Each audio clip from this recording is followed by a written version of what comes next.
गुरु नानक देव जी की पहली पूर्व यात्रा की श्रृंखला में आप सभी का बहुत बहुत स्वागत है। जगन्नाथपुरी से गुरु जी वापस पंजाब की ओर चल दिए।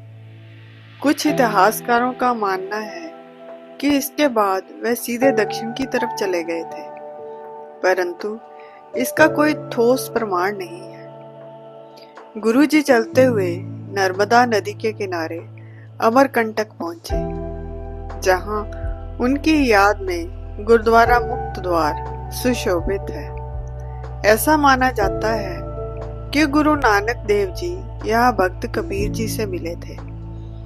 कई जगह यह भी वर्णन आया है कि यह दोनों महान हस्तियां वाराणसी या काशी में मिली थी। इसके आगे नर्मदा के तट पर चलते हुए वह आगे बढ़ रहे थे।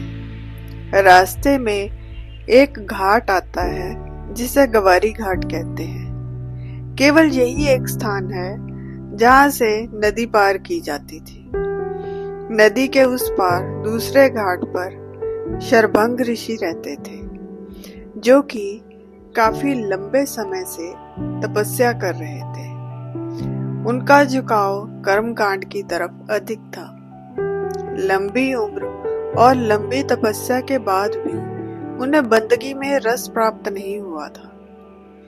गुरुजी नदी पार करके उनके पास पहुंचे और उनके संशय दूर कर ज्ञान का उपदेश दिया। आज यहाँ उनकी याद में गुरुद्वारा गवारी घाट सुशोभित है। एक अन्य कथा के अनुसार, जिसका स्थान निश्चित नहीं है, लेकिन वह यही नर्मदा नदी के किनारे ही कहीं घटित हुई थी। कहते हैं कि गुरुजी नर्मदा नदी के किनारे चले जा रहे थे कि 3 ठग उनके पीछे लग जाते हैं। वह उनका रूप देखकर सोचते हैं कि इसने वेश फकीरों का बनाया है, लेकिन इसके चेहरे पर नूर अमीरी का है।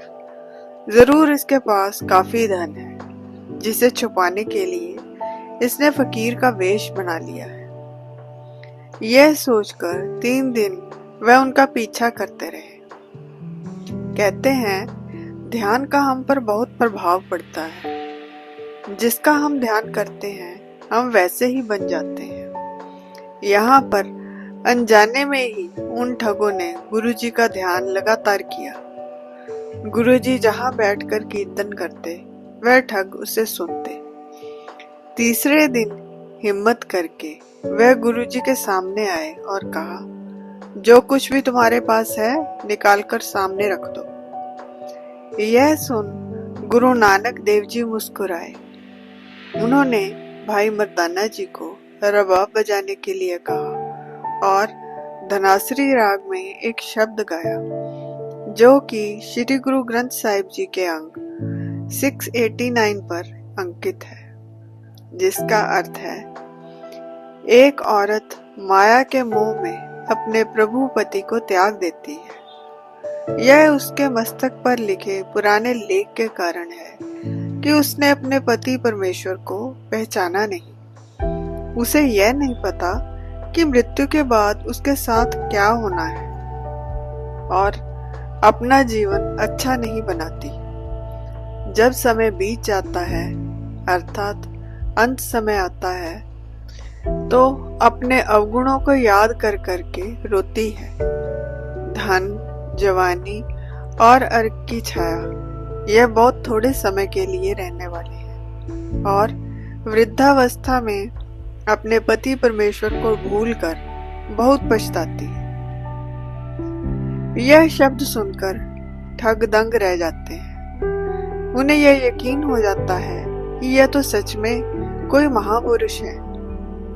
वह गुरुजी को बताते हैं कि हम तो लूटने के लिए आपके पीछे 3 दिन से लगे हुए हैं, परंतु आप तो संत निकले।